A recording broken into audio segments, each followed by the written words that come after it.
Imagine having to live with this hot, tall, tan mommy who will tease you from morning to night, making your ball deep blue. She is thick AF. Oh my god, just look at this cake. Man, this cake size is huge. That's a lot of meat. Double smash. I want this cake in my face with 100% force pressed down against my face. This mommy also has a piercing in her tongue. That's some extra spice, and I love spice. I wonder what it will feel like while cleaning the wood with piercing on. Also, we can see her honkers are huge. I just want to drown on those honkers and drink some high-quality milks from it, just like a baby. Just watching her makes my wood hard. No one can deny the fact that she is hot AF. Now, imagine that you are lying on her thighs and her honkers are all over your face, and she is letting you grab them while she is helping you deal with your troubling rock-hard sword. That's heaven for sure. If she asks, "Who's mommy's good boy?" I will be like a puppy, barking at her, and I will say, Me, mommy. I have been such a bad boy. Punish me, mommy." Aside from her fine assets, she has a soft heart, good personality, and is playful with everyone. She is like the perfect mom that ever could exist. Who wouldn't mind living with this mommy right here? Not me. Dan, she is so fine that it makes my balls blue. I wish I had a mom like this.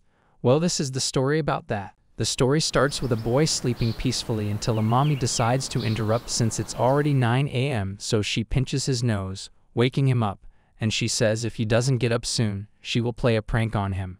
He is about to say mom, but as he calms down, he says ma'am. But she reminds him to call her mom, and if he doesn't call her mom, he will miss out on the meal. However, she notices his morning wood, and with a mischievous smile, she says to keep the being hard part only to his personality. As she leaves, she teases him by saying to calm it down before coming for breakfast, whereas our boy is left embarrassed, wondering if mothers act like this. This hot mommy is actually not his real mom. Her name is Yadori Hana-san, so you might be wondering how he ended up living alone with this mommy. It all started after the first month of his university when his apartment unexpectedly burned down, making him a homeless university student. At that time, he receives a call from his friend and states that he got the news. So our boy asks a favor, which is to let him stay at his house. His friend rejects him, saying that if he stays at his house, he won't be able to bring his girlfriend. Anyway, he doesn't have any, but eventually he will manage one. Since it can't be helped and he is his only friend, he decides to let him stay at his parents' house. Upon arriving at the address his friend gave, he found a big, wonderful guest house that is located near the ocean and a bit far from the countryside. In fact, the location is perfect to stay in and relax. Upon entering the house, he apologizes for intruding. However, he is welcomed by 2 pairs of honkers. As she raises his head, she says, "Welcome home, honey." This got our boy shocked as he says that she is mistaking something. Just then, she laughs while declaring that it's just a joke. This left him stunned. She asked how it was and if she got him fired up. She asks if he wants food or to take a bath, or perhaps her. This got him thinking about what was wrong with this woman. In his mind, he finds her pretty young-looking, tanned, and beautiful, and wonders if she works a part-time job. She informs him that she has heard that his house caught fire. Our boy bows his head and apologizes once again for requesting to stay here. She finds him very polite. She then welcomes him once again to the guest house. Upon entering the house, she says he can use any of the free rooms as there aren't many customers. She then introduces herself as the landlady, Yadori Hana. But he thought that his friend Itsuki's mother was the landlady. Hana, with her hand, tries to indicate she is the mother. This caught him off guard. A 34-year-old young mother and young landlady. Hana, with a grin, says that although she doesn't give birth, the fact that Itsuki's parents aren't here makes her the current parent. With this, he finds Itsuki's family complicated. Suddenly his phone rings, and it's his mother, realizing that the management must have informed her about the fire. Since he doesn't want her mother to worry, he decides not to answer right now. Hana takes him to his room, and the room looks very neat despite being built in 1980. She lets him know some important information like meals start at 6 p.m., he can't make noise after 9 p.m., and he can take a bath after 6 p.m. So now he is sitting when he receives a call from his friend Itsuki. He is kinda mad at him for not mentioning that his house is a guest house. Itsuki brings up an off-topic about him liking gals who are kind to otakus, but he says this kind of stuff will never be reality. Itsuki mentions how he has naughty stuff on his phone about gals, making him wonder how he got through his phone. What if I say you can spend time with such a woman in the guest house? Says Itsuki. He sends a picture of her, and oh my god, she is gorgeous with a peace sign pose, her tongue sticking out that has a piercing, and her unattached shirt buttons that reveal how big these honkers are. His friend texts him that she lives in the guest house. My man doesn't want to waste any time, so he rushes to Hana to learn about her. He stumbles upon Hana cleaning that bath, realizing he came at the wrong time. Boy, she is thick. Look how thick that is. Look how thick that is. Every shape detail can be seen with that tight jean, just like a condom. Our boy just stands there, watching such a wonderful view. It's not like he gets to see this kind of view, so he is taking pictures of it in his mind so that he can use it later. Hana notices him and asks if he needs something or wants to take a bath first. Oh my god, I can't take this anymore. I want to bust my nut. I want this thick ass in my face with 100% weight pressed down. Fuck, that's a huge load. Now let's proceed.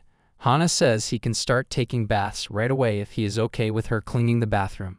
Of course he can't do this. Instead, he decides to help her. While he is lending her a hand, she states that there is no need to be that considerate.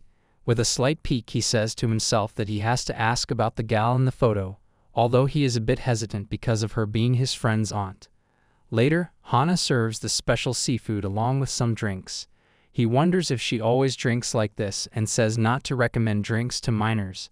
Anyway, he expresses his sadness over the fact that he can't pay much money despite being able to stay at a nice guest house and such delicious food is made for him. But Hana says it's all fine. He digs in and expresses how delicious the food is. As he eats, he notices Hana looking at her with a bright smile that can melt anyone's heart. This got him blushing, and he realizes this beautiful landlady always makes him feel at ease. With a gaze in her milkers, his heart gets flattered. Suddenly his phone rings. Hana notices he is not picking up, so she answers the phone, introducing herself as his son's friend's aunt, and informs her that he is staying at their house after the incident and says not to worry too much. Whereas our boy feels a bit awkward, but he felt like she really opened up to his mom. After that, she asks if he feels awkward to his mom and wonders if everything is okay. He says that his parents are good and supports him like any other parents would. But when he got to high school, he couldn't keep up with studies, and he feels like he is guilty because of him not living up to their expectations. Also, he didn't get to the university of his first choice.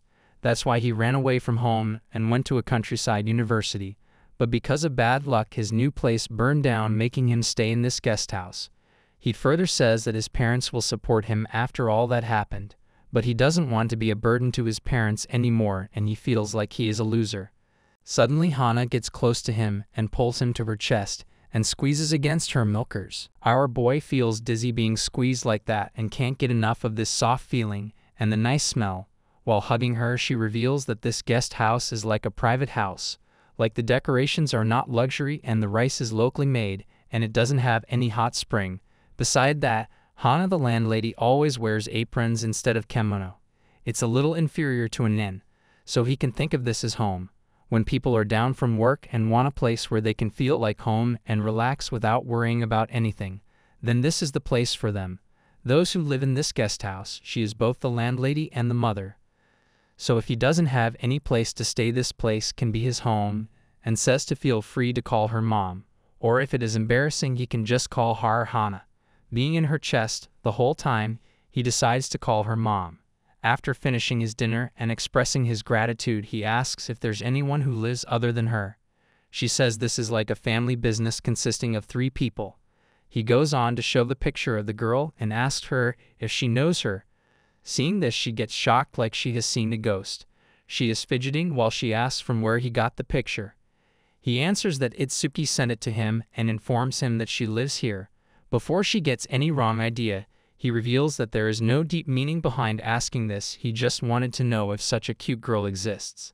So she realizes that he likes that kind of girl who is flashy and has piercings on the tongue. She teases him, saying that he probably fantasizes that she will do naughty stuff to him, and exclaims what a perv he is. Sweat drips down on her face as she is about to say that that's her daughter, but holds back in the midway and says she is her niece. She further says that she is still in high school and only comes here on long vacation. Therefore, she is not here right now. He understands the situation and says that she looks similar to her, but she states that this auntie was not a gal. With that, she says to take things easy and leaves. He, while using the phone, expresses that his friend is a liar. On the other hand, as she is leaving, she sticks out his tongue, revealing her piercing to the readers, which is unknown to our boy. So this mommy is actually the gal from the picture. I'm not gonna lie, she is hot. I would love to have mommy like this. The next day starts with MC feeling jealous and crying upon seeing how his classmates are getting a girlfriend and posting it on social media. He is frustrated, realizing that he will never get a girlfriend because he is a loser. He doesn't know that Hana is behind him. She whispers in his ears, if a uni student starts living alone, he can get a girlfriend 100% of the time. This scared the crap out of him, and Hana, posing like Spider-Man, reminded him again not to call him ma'am since he keeps calling him ma'am. With a cat-like face, she says that the uni students always do naughty stuff in bed, but he clears up that this is not always true. So she reveals that she only read up to high school. Therefore, she doesn't have any idea about uni students. She has to take responsibility for this guest house right after she graduates from high school. Upon asking, he tells her that he doesn't feel like going to university today. So she asks, why not go to the beach with his mom? Our boy is thinking about how his life is a roller coaster. His house burned down. He is now living in a guest house, and classmates are getting lovey-dovey. So much in a first month of a uni student. Therefore, he is frustrated with love. But with all this problem, he finds himself in an unexpected event like this. Hana is changing behind him. On top of that, she is his friend's aunt. Bro is not into incest. He left thinking about how defenseless she is, asking him to look out while she was changing. From the moment he met her, she was pushy, or rather close to him. The 10 are proving that she played around a lot on the beach. Hana comes out wearing a driving suit and says, let's get some ingredients for today's meal. Hana reveals that she is a member of the local fishing corporation, so she has permission to catch fish. But his eyes are on something. He notices that her sunburn was a result of this suit. Hana, before driving in the ocean, stretches her body, and oh boy, she is thick. The suit is so tight that he can see lines in her body. She dives into the ocean and comes up with fish. He can see how much she enjoys doing it. After that, she cooks the sea fish, and knowing that he is a city boy, he has never tasted this. But he states that it is very delicious. With a smile, she says that he started to feel better and that he can go to university, even if it's late because he realizes that she did all this to cheer him up. Later, he goes to university and gets to know that he won't be able to meet Itsuki. A girl approaches and invites him to join in on a small get-together. He is happy to realize that he will finally be able to expand his friendship and get to know girls. But if he attends the meeting, he won't be able to go home by 9 p.m. He wants to go and have fun, but remembering how Hana cheered him up, he declines by saying that he has to go home early in hopes that she invites him again. Later at home, Hana notices how down he is and wonders if the food tastes awful. He says that it's good, like always, and reveals that he can't accept the fact that he missed the chance to make friends with girls. Seeing how hopeless he is, she slams the table and says she will accompany him after their dinner. Hana goes to serve some alcohol to the others, and he starts to think about what she will wear when she goes outside and what they will talk about. But Hana brings him to a bar wearing the same clothes, and he says he can't because he is a minor. Anyway, Hana says it will be fine, and they enter and are greeted by a beautiful woman who is smoking. Hana is popular in the bar as everyone knows her, and they invite her for a drink. However, she replies that today she will drink with this university student. After seeing MC, the bartender felt like she had seen her somewhere. But Hana jumps and says she is just imagining things. Hana orders 2 highballs, but the bartender addresses her as an idiot and serves him an oolong tea. Hana says he can talk about his problem, and the bartender, Ren, can give him life-changing advice. Hana also reveals that they are friends from high school. Hana sticks her hands out for a fist bump, but Ren just ignores it. He asks, what are the important things to know in order to make sure to date a girl in the future after missing the chance to meet one at the university? She says that it's kindness and compassion.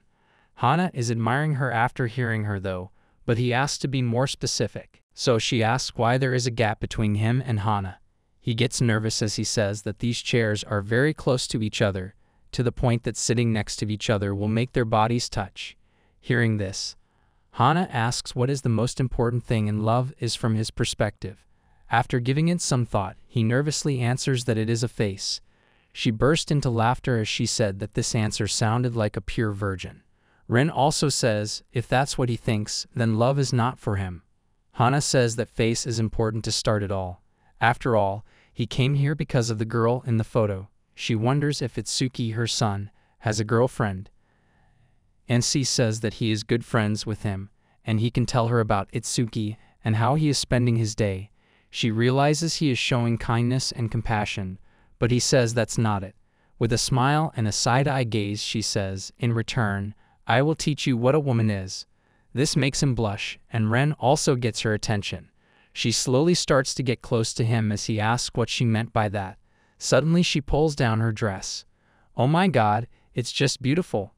The shape, the size, and the pose are so hot, it's giving me a boner. I have to beat my wood with my hand. Also, she has a mole in her milkers. This made him unable to process what just happened. Hana says it's your mom's milkers. She asks if he wants to touch them as he is getting red. He keeps staring at them. She knows he likes them. So Hana says, when we go home, I will let, but she couldn't finish her last line, as he couldn't help but laugh as she noticed how red he was getting. After that, she says how fun it was and how he always looks at the milkers. Hana knows he wants a girlfriend, so he should talk to her, looking at her eyes, not at the milks. Now that she knows that he always stares at those bazonkers, he is sure that she will hate him now. Ren says that he has a really nice woman looking after him, and he is having a lot more fun than those university students. Later, in his room, he is watching the photo and notices the mole. It is in the same spot as Hana, which is in the left melon. This gets him thinking that she and the landlady look alike, and if she is her, then why would she lie? There is also a possibility that this is a coincidence. Anyway, he is feeling horny, and the fact that ever since he came here, Hana has been making his heart pound. As he is about to grab the tissue, he questions himself, is it right to do this? He says to himself that if their position were reversed, he would have grossed out for this. But he thinks that he can throw the trash away. Still, there is a possibility that she might find out because of the scent. However, remembering her personality, he is sure that she will forgive him. The morning comes, and Hana opens the window. What a view in the morning! Imagine waking up with a morning wood and watching this thing first in the morning. Man, she is fine. So fine that it's making my willy go crazy. Nah, I also have to use the tissue. The scene switches to the bathroom, where Hana, with a smile, says that it can't be helped. It seems like she has found out. She is saying that it proves how healthy he is, whereas he is so embarrassed that he wishes to die. Actually, he didn't beat his meat. He just had a wet dream, so he got caught while washing his pants. Hana says that there is no need to hold back, and he can beat his meat because she is used to seeing this kind of thing, which left him shocked.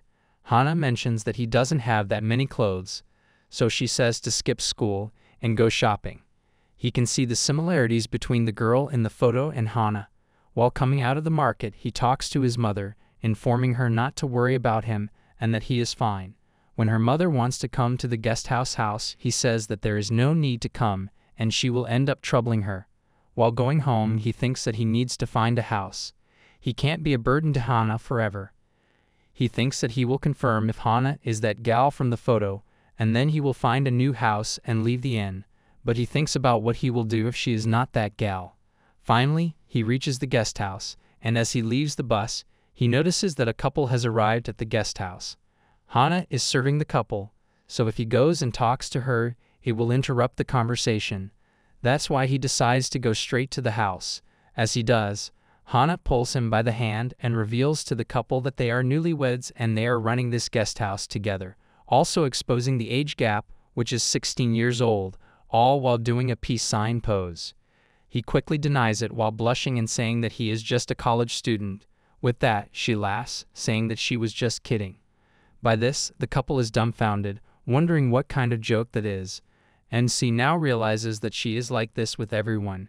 She welcomes the couple, and as they enter, Hana looks back and says, "When you come home, you have to say, 'I'm home.'" Later, Hana is drinking with the guest. Not only that, she also started calling them by their nicknames. As Hana slips on the drink, she notices the wedding ring. The girl reveals that it's a very special ring for her. Whenever she cleans the dishes, she always takes it off so that it won't get scratched. The husband says that he can buy her a new one when that ring gets old. This makes Hana lull along with his wife, as they both think that he really doesn't understand. As MC looks from behind, Hana states that women cherish the things given to them by the people they love like idiots till the day they die. After that, Hana says that she feels like they have come here to hear about them.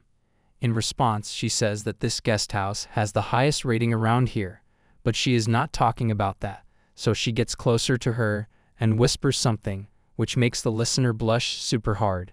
With a peach sigh, she only says, "Really?" After taking a bath, NC acknowledges how wonderful the landlady is. She can close the distance with people she meets so easily, which he finds hard. But he can't believe she actually said the thing about women cherishing the gift given by their loved ones. He feels like he has been thinking about her the whole day.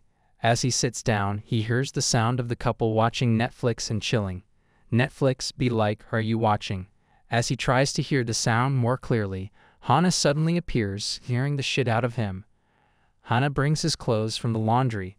NC thinks he should ask her if she is the same gal from the photo, so he calls out to her saying that he has a question, but they get interrupted by the sounds. NC makes a disgusted face, whereas Hana says, "They're doing it." Hana reveals that for some strange reason, couples who stay here always end up doing it. So the locals say that the couple who stayed here are blessed with children. That's why the guest house Yadori is also known as the House of Children. She also says that the cleaning is hard, and C now realizes what she meant by "used to it" in the morning. Hana gets close to him and whispers, "What do you want to know?" Hana assumes that he is thinking of looking at her boobs like yesterday in the bar. "What a scumbag he is," expresses Hana. With a shuddering voice, he denies. "Then what is it?" Hana asks. While blushing, he tells her to show her tongue. Hana blushes and asks why. He can't say the reason because saying the reason will be the same as saying, "You are lying," so he declares that he has a tongue fetish. Now she thinks he is being a scumbag. He is freaking out, thinking about what she will do next. "It can't be helped," Hana says. As she slowly leans toward him, making him blush, she sticks her tongue out, revealing the piercing. Can tongue be this sexy? Long in length, pink in color, and also thick. Is it alright to show this to me? NC thinks so. At this point, he thinks that tongue fetish is too much for him. With her tongue sticking out, she says something that he can't understand. After that, as she leaves, she says, "If you do it, don't be too late." Now he is left blushing, and his brain is malfunctioning. In the bathroom, Hana takes out her piercing, and she feels like an idiot after doing that. MC is now sure that she is the same girl from that photo, but some part of him still doubts. Anyway, now he needs to find home quickly. We can see MC putting his hand on his chest as his heart pounds nonstop. "I might fall in love with her," NC says.